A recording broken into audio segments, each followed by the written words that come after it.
बिस्मिल्लाहिर्रहमानिर्रहीम, अस्सलाम वालेकुम नाज़रीन कराम। मैं हूं मखदूम शहाबुद्दीन और आप देख रहे हैं मेरा फेसबुक और यूट्यूब चैनल।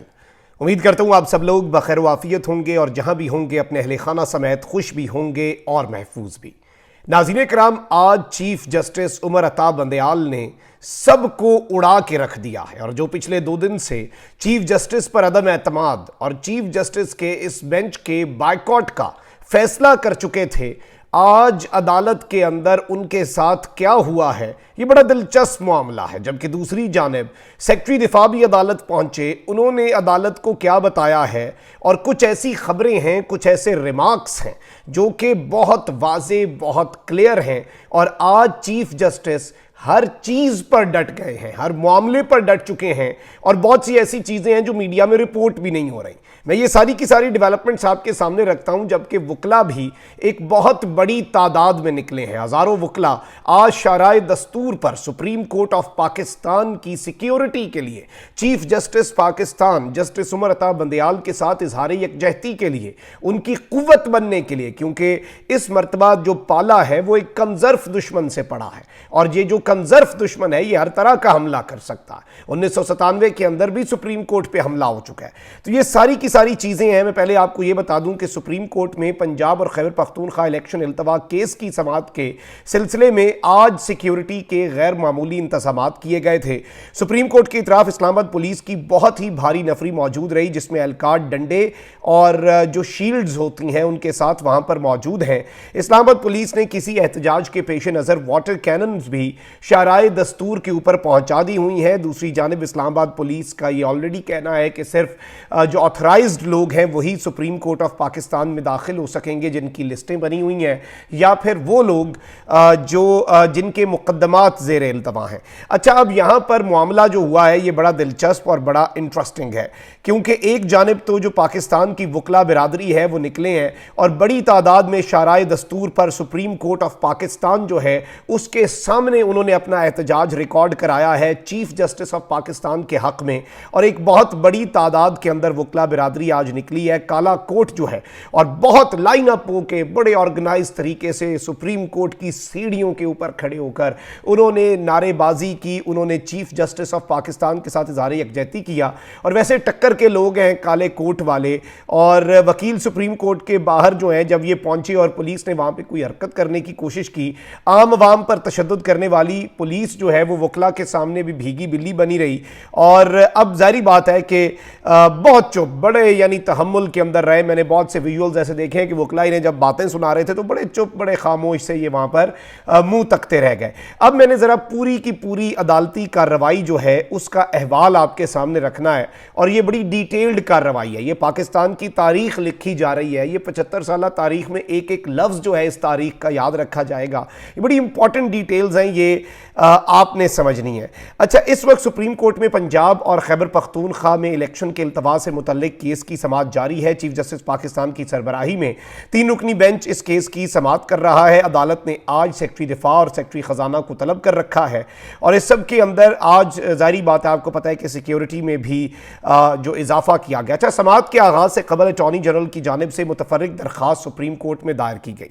अटॉर्नी जनरल की जानिब से दरखास्त में इस्तदा की गई कि चीफ जस्टिस उमर अता बंदयाल की सरबराही में 3 रुकनी बेंच मुकदमा ना सुने। अटॉर्नी जनरल की 7 सफ़ात पर मुश्तमिल मुतफर्रिक दरखास्त में इस्तदा की गई कि इलेक्शन अज खुद नोटिस केस ना सुनने वाले जजेस पर मुश्तमिल अदालती बेंच बनाया जाए। अच्छा, अब इन्होंने तो ये एतराज़ सामने रखा। अब यहाँ पर हुकूमती इत्तेहाद के बायकॉट का मामला क्या है? आपको पता है कि फुल कोर्ट ना बनाने की सूरत में इन्होंने सुप्रीम कोर्ट के इस बेंच के बायकॉट का ऐलान कर रखा है। और अब यहाँ पर हुई सिचुएशन कुछ यूं कि आज इस तरह से चीफ जस्टिस ने इनके बायकॉट को उड़ा के रखा है कि आप अंदाजा भी नहीं कर सकते। बड़ी दिलचस्प डिटेल्स हैं। आज समाअत शुरू हुई तो पाकिस्तान पीपल्स पार्टी के वकील फारूक एच नाइक रोस्ट्रम पर आ गए और इस्तदा की कि मैं कुछ कहना चाहता हूं। चीफ जस्टिस ने कहा कि क्या आप केस का हिस्सा बन रहे हैं? क्या आप बायकॉट नहीं कर रहे थे?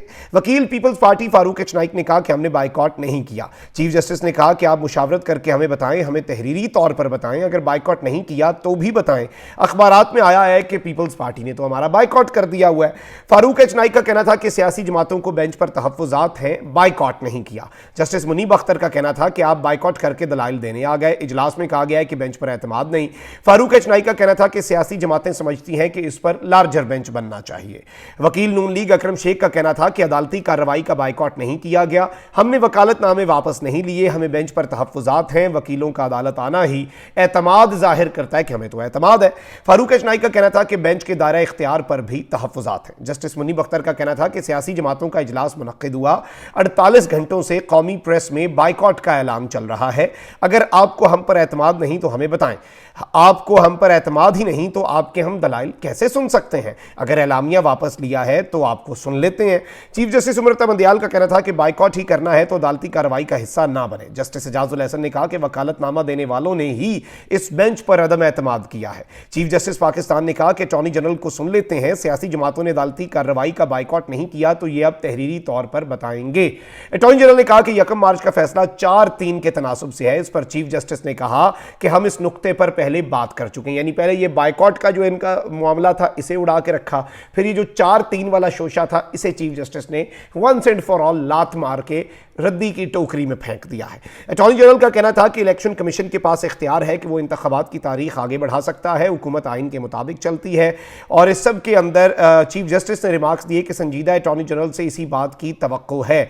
जस्टिस एजाजुल एहसन ने कहा कि सुप्रीम कोर्ट फैसला सुना चुकी थी, सुप्रीम कोर्ट के फैसले के बाद इलेक्शन की तारीख इलेक्शन कमीशन कैसे आगे बढ़ा सकता है? सुप्रीम कोर्ट का हुक्म एग्जीक्यूटिव समेत सब इदारों पर लागू होता है। अटॉर्नी जनरल ने कहा कि 1 मार्च का फैसला भी सुप्रीम कोर्ट का ही था। 9 रुकनी बेंच तश्कील दिया गया था जिसमें से 4 जजेस दरखास्तें मुस्तरद की, 4 जजेस ने तफसीली फैसले जारी कर दिए। चीफ जस्टिस ने कहा कि नहीं, 4 जजेस ने नहीं। जस्टिस जाया अफरीदी ने दरखास्तों को मुस्तरद किया, जस्टिस अतर मिनल्ला ने दरखास्तों को मुस्तरद नहीं किया क्योंकि उनका तो नोट आया ही नहीं। इसमें अटॉर्नी जनरल ने कहा कि जस्टिस अतर मिनल्ला ने जस्टिस जाया अफरीदी के फैसले से इत्तफाक किया। और इस सब के अंदर मैं आपको यह बता दूं कि इलेक्शन कमीशन के वकील इरफान कादिर भी रोस्ट्रम पर आए और चीफ जस्टिस ने कहा कि जजेस ने 27 फरवरी के ऑर्डर में बेंच की तश्कील के लिए मामला मुझे भिजवाया, हमें कोई फैसला बताएं जिसमें चीफ जस्टिस को नया बेंच बनाने से रोका गया हो। इस पर अटॉर्नी जनरल ने कहा कि पेशावर का केस है जिसमें चीफ जस्टिस को मर्जी के बेंच से रोका गया। चीफ जस्टिस ने कहा कि पेशावर केस का हुक्म ऑर्डर ऑफ द कोर्ट नहीं है। अच्छा, ये सारी की सारी चीजें हुई, लेकिन यहां पर अब मैं आपको यह बता दूं कि चीफ जस्टिस ने यह बात की कि 1988 में भी अदालती हुक्म पर इलेक्शन आगे हुए थे। अदालत जमीनी हकाइक का जायजा लेकर हुक्म जारी करती है। जिस हुक्मनामे का जिक्र कर रहे हैं उस पर तो अमल हो चुका है। इस सब के अंदर और बहुत सी बातें हुई और इस चीज के ऊपर यह चीज बड़ी वाज़ेह हुई कि जजेस की राय अलग होती है, सुप्रीम कोर्ट में मुख्तलिफ ख्यालात होते हैं, लेकिन मुशावरत भी होती है, हमारी बेंच से अलग भी आपस में बातचीत होती है। और इस सब के अंदर इन्होंने ये एक बात कही चीफ जस्टिस ने कि तमाम जजेस इत्तफाक करते हैं कि बेंच बनाने का जो इख्तियार है वो तो चीफ जस्टिस को है भी, क्योंकि हुकूमत ने कानून साजी भी आज खुद पे की है ना, बेंच पे तो नहीं की, बेंच तो चीफ जस्टिस का इख्तियार है। और इस सारे के सारे मामले में मैं आपको ये बता दूं कि चीफ अटॉर्नी जनरल उसी चीज़ के ऊपर रहे कि जी अक्सरियती जजेस ने आज खुद मुस्तरद कर दिया। चीफ जस्टिस ने कहा भाई 5 रुकनी 9 बंदों ने साइन किया, नया बेंच बन रहा है। नया बेंच 5 रुकनी में 7 वोट या 8 वोट या 9 वोट जो हैं वो 9 वोट किस तरह से बन सकते हैं? अब इस सब के अंदर मैं आपको ये बता दूं कि जस्टिस एजाजुल एहसन ने यह बात भी कही कि इस सारे के सारे मामले में चीफ जस्टिस ने अपने जो इख्तियारात इस्तेमाल किए हैं वो इंतजामी नहीं अदालती हैं, मुकदमे की समाअत जो है वो मेरिट पर की गई। और इस सारे के सारे मामले के अंदर और भी कुछ चीजें सामने रखी गई हैं। सुप्रीम कोर्ट के किसी भी बेंच का हुक्म सब पर लागू होता है, ये भी अटॉर्नी जनरल वहां पर कहते रहे। जस्टिस मुनीब ने कहा कि आप मौजूदा केस की बात करें, इस केस में ऐसी कोई दरखास्त नहीं है, 2 जजेस ने फैसला दिया, आप इसको जिस तरह पढ़ना चाहें पढ़ें। और जारी बात है कि वो चीज भी हुई कि फाइज ईसा का 2 रुकनी फैसला है, उस पर कैसे रजिस्ट्रार सर्कुलर दे सकते हैं? उन्होंने कहा कि सर्कुलर नहीं दिया रजिस्ट्रार ने, इस चीज को भी उड़ा दिया आज। उन्होंने कहा कि भाई हमने ये कहा है कि 2 रुकनी बेंच ने यानी 3 रुकनी बेंच में 2 जजेस का ये फैसला है, वहीं दूसरी जाने 5 जजेस का एक फैसला ऑलरेडी मौजूद है। जब 5 जजेस का फैसला ऑलरेडी मौजूद है तो ये फैसला उसके ऊपर नहीं आ सकता। ये बड़ी एक बेसिक सी चीज है। और इस सब के अंदर मैं आपको ये बता दूं कि जस्टिस मुनीब अख्तर ने अटॉर्नी जनरल से इस्तफसार किया कि आप मुकदमा मुलतवी करना चाहते हैं, एक जानिब आप फुल कोर्ट का कहते हैं, वहीं दूसरी जानिब आप इल्तवा का कहते हैं।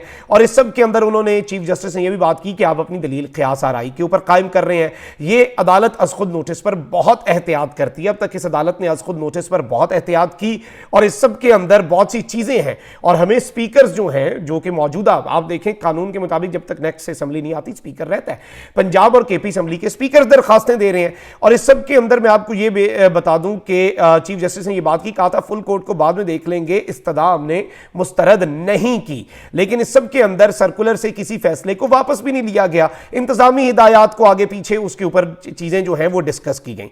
अब ये सारे के सारे मामलात आज चले, लेकिन सेक्रेटरी दिफा भी अदालत में पेश हुए, लेफ्टिनेंट जनरल रिटायर्ड हैं ये हमूदुज़्ज़मान, और इनसे चीफ जस्टिस ने इस्तफसार किया कि क्या पंजाब में सिक्योरिटी सूरत हाल संगीन है।